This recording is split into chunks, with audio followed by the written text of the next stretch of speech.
Hello friends, welcome to my channel.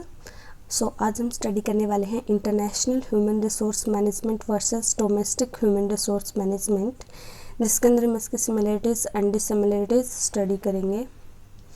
आपको meaning पता होना चाहिए इंटरनेशनल ह्यूमन रिसोर्स मैनेजमेंट क्या होता है and domestic human resource management क्या होता है। इंटरनेशनल ह्यूमन रिसोर्स मैनेजमेंट पे कि इसका मीनिंग क्या है, क्या इसके फीचर्स है, क्या अप्रोचेस है, कौन कौन से फैक्टर अफेक्ट करते हैं, क्या इसकी डायमेंशंस है, ये इन चीज़ों पे मेरी ऑलरेडी वीडियो आ चुकी है। ये हमारा नेक्स्ट टॉपिक है।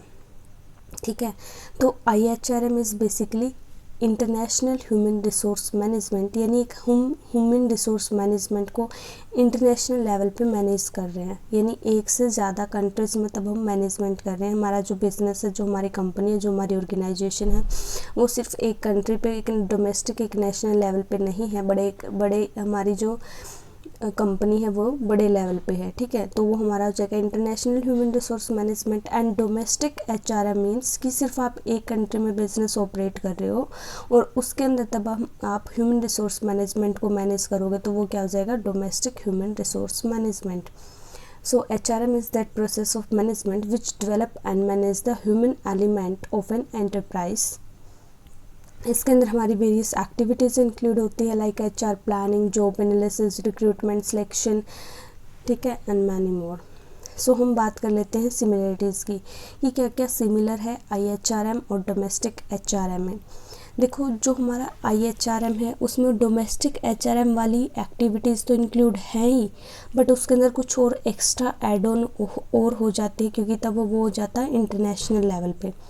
वो कॉमन है दोनों के बीच में। वो क्या क्या है, फर्स्ट हमारा सेम इंटरनल एक्टिविटीज़, यानी जो इंटरनल एक्टिविटीज़ है विद इन हमारे ऑर्गेनाइजेशन वो सेम होती है दोनों के बीच में। लाइक कि जो हमारा ह्यूमन रिसोर्सेस को ट्रेनिंग प्रोवाइड करवानी है, उनको मोटिवेट करना है, उनकी डेवलपमेंट के लिए एक्शन लेना है, हमने राइट पीपल को अपनी जॉब के लिए राइट पीपल को ही रिक्रूट करना है, राइट नंबर ऑफ़ एम्प्लॉयज़ होने चाहिए, उनकी कंपनसेशन को मेंटेन करना है।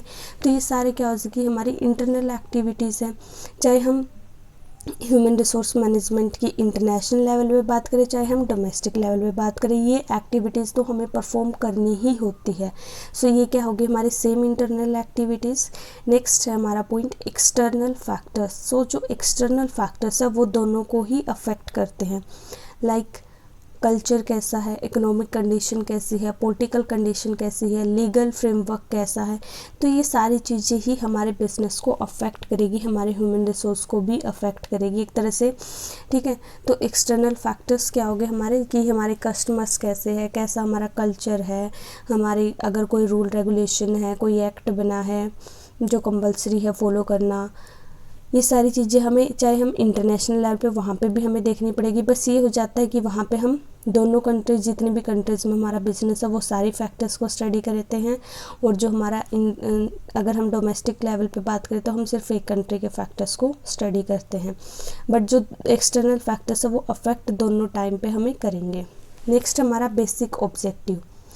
चाहे हमारा डोमेस्टिक HRM है, चाहे हमारा इंटरनेशनल HRM है, हमारा ऑब्जेक्टिव सेम ही रहता है कि हमारा जो बेसिक ऑब्जेक्टिव है कि हमने प्रॉफिट अर्न करना है, हमारी जो ह्यूमन रिसोर्स है उसकी एफिशिएंसी, उसकी इफेक्टिवनेस लेवल को इंक्रीज़ करना है, कि वो अपना फुल जो 100% है एफर्ट अपनी ऑर्गेनाइजेशन को दे सके, अपने फुल कैपेबिलिटीज़ के अकॉर्डिंग काम कर सके, अच्छे से अपनी जॉब को परफॉर्म कर सके। अगर हमें उसको ट्रेनिंग की रिक्वायरमेंट है तो हम उसको ट्रेनिंग देंगे, अगर मोटिवेशन की लगता है हमें उनको मोटिवेट करना चाहिए, हम मोटिवेट करेंगे। एक तरह से हमारी यूनिटी होनी चाहिए ऑर्गेनाइजेशन के अंदर, एक टीम एज ए टीम हम काम करेंगे। ठीक है, तो मल्टी स्किल्स डेवलपमेंट होगी। तो ये सारी क्या आ गई है, बेसिक ऑब्जेक्टिव्स है वो, जो कि चाहे आप डोमेस्टिक लेवल पे कर रहे हो, चाहे आप इंटरनेशनल पे, दोनों में ही रिक्वायरमेंट है। ये थी सिमिलैरिटीज़। अब हम बात कर लेते हैं डिसिमिलरिटीज़ की, कि क्या क्या डिफरेंट है दोनों में। अब तक हमने देखा कि दोनों के अंदर जो सेम चीज़ें, अब अलग अलग क्या है दोनों में। सबसे पहले हम बात कर लेते हैं जो IHRM है वो क्या इंटरनेशनल लेवल पे है, यानी एक से ज़्यादा कंट्रीज़ में हो रहा है, सिर्फ नेशनल लेवल पे नहीं, यानी एक से ज़्यादा कंट्रीज़ में। हमारा क्या हो गया इंटरनेशनल HRM। डोमेस्टिक कि आप एक नेशनल लेवल पे काम कर रहे हो, विद इन द कंट्री काम कर रहे हो, आप कंट्री की बाउंड्री से बाहर नहीं जा रहे। एग्जांपल्स आपको दिख रहे होंगे, फ्लिपकार्ट है, पतंजलि है, और IHRM में हमारी कोका कोला कंपनी होगी, ठीक है। तो ये क्या है हमारे कि यहाँ पे सबसे फर्स्ट डिफरेंस हमने क्या देखा कि वो इंटरनेशनल लेवल पर, वो हमारा क्या है नेशनल लेवल पे है। इसके बाद हमारा सेकंड पॉइंट क्या कहता है, जो हमारा IHRM है उसका वाइडर पर्सपेक्टिव है और डोमेस्टिक का नैरो है। ऑब्वियस सी बात है, जो हमारा IHRM है उसके अंदर डोमेस्टिक की जो हमारी एक कंट्री है वो भी इंक्लूड होती है, उसके अलावा बाकी कंट्रीज़ भी इंक्लूड होती है, तो वो वैसे ही बड़ा हो गया, तो उसका जो पर्सपेक्टिव है वो ज़्यादा हो गया, वाइडर हो गया, एंड डोमेस्टिक का क्या हो गया हमारा नैरो हो गया। उसके बाद नेक्स्ट पॉइंट है हमारा, जो हमारा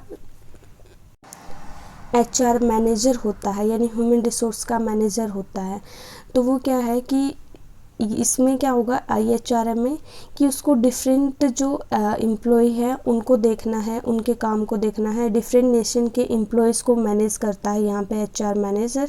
बट डोमेस्टिक में क्या है, हमने सिर्फ एक नेशन को ही देखना है, एक नेशन के जो ह्यूमन रिसोर्स है सिर्फ उसी को संभालना है, उसी को कंट्रोल करना है। तो यहाँ से क्या है हमारी जो limited number of HR activities है, जबकि IHRM में हमारी बहुत सारी एक्टिविटीज़ इंक्लूड होती हैं। उसके बाद नेक्स्ट पॉइंट है, जो हमारा IHRM है इसके अंदर एडिशनल एक्टिविटीज़ भी इंक्लूड होती है। एडिशनल कैसे, डोमेस्टिक IHRM की एक्टिविटी तो है ही है, उसके साथ उसके अलावा कुछ और भी एक्टिविटीज़ इंक्लूड हो जाती हैं। लाइक हमने लास्ट वीडियो में पढ़ा था, एक्सपेट्रेट हमारा जो होता है कि उसको क्या, इसका मतलब क्या होता है कि तब हमारा एम्प्लॉय दूसरी कंट्री में जाता है, ठीक है, वहाँ पे जाके कोई भी मतलब असाइनमेंट का काम करता है, कुछ भी करता है, तो वो हमारा क्या हो गया एक्सपेट्रेट हो गया।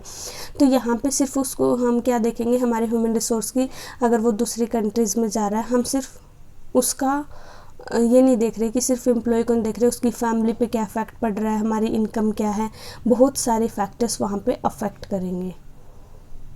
बट जो हमारी डोमेस्टिक HRM है, यहाँ पे क्या होगा, यहाँ पे सिर्फ एम्प्लॉयज़ को ही देखेंगे हमने जब बहुत सारी एक्टिविटीज़ यहाँ पे हमें नहीं देखनी पड़ती।